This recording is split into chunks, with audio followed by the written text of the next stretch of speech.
Depuis combien de temps ce vieil ermite habitait-il dans sa grotte?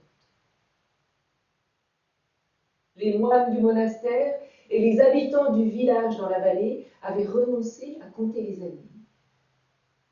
Depuis que ce vieil ermite était parti s'isoler là-bas, tout en haut dans la montagne, sa réputation n'avait pas faibli. On disait que cet homme avait une connaissance de la vie, du monde, du cosmos rarement égalée. On disait également de lui que nul autre homme n'avait atteint un tel niveau de sagesse. Et on disait encore que cette connaissance du monde et cette sagesse lui conféraient un immense pouvoir sur les choses. Depuis qu'il était parti s'isoler là-bas, tout en haut de la montagne, tous les jours, ce vieil ermite venait s'asseoir sur une sorte de promontoire rocheux tout près de sa grotte. Il s'asseyait là en tailleur et pendant des journées entières, il méditait. Il méditait et il contemplait la beauté de la montagne, les sommets enneigés, couronnés de nuages, les vallées profondes, tapissées de brume. Oui, toute la journée, il était là, comme suspendu entre ciel et terre, en dehors du temps, en dehors du monde. Et un jour, il voit arriver par l'unique petit sentier qui aboutissait à sa grotte, il voit arriver le vieux Li. Oui, il le reconnaît. Li est un moine qu'il a connu il y a très longtemps de ça, au monastère. Ah, mais ça ne fait pas de doute, c'est bien lui. Le vieil ermite se lève, il va au-devant de son ami, les deux hommes se saluent longuement, ils sont contents de se retrouver, contents de se revoir.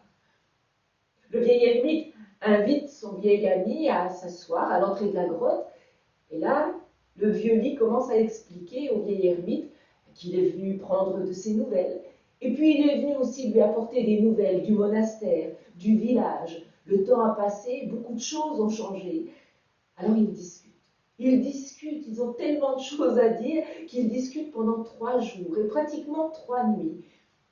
Et au matin du 4e jour, juste avant de partir, le vieil ermite dit au vieux Li, « Écoute, je voudrais te remercier de tout ce bonheur que tu m'as fait en venant me voir. Alors attends, je vais te donner quelque chose. Tiens, regarde ce petit caillou. »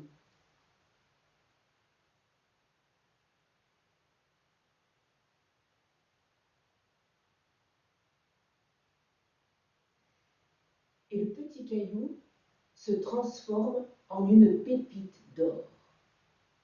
Tiens, voilà, c'est pour toi, prends ça, Li. Voilà, voilà pour te remercier de ce bonheur que tu m'as apporté.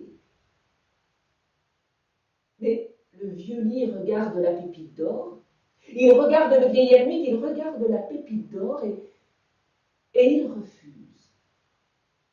Excuse-moi, Li.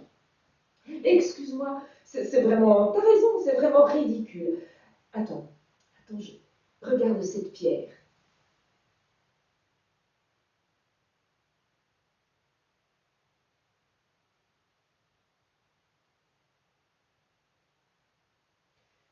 Et la pierre se transforme en une pierre tout en or.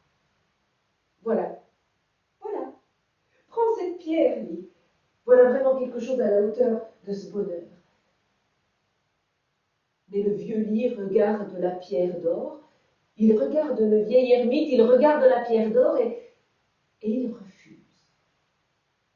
Excuse-moi, Li, tu sais, à vivre comme ça, loin de tout, j'ai sans doute perdu la notion de la valeur des choses.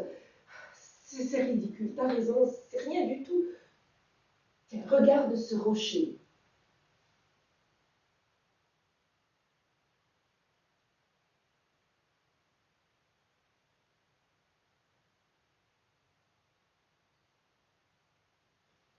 Et ce gros rocher tombé de la falaise se transforme en un énorme bloc d'or. Voilà, Li, c'est pour toi. Prends ce bloc d'or. Mais le vieux lit regarde le bloc d'or, il regarde le vieil ermite, il regarde le bloc d'or et il refuse. Mais, mais qu'est-ce que tu veux, lit? Qu'est-ce que tu veux? Ce que je veux, c'est ton doigt.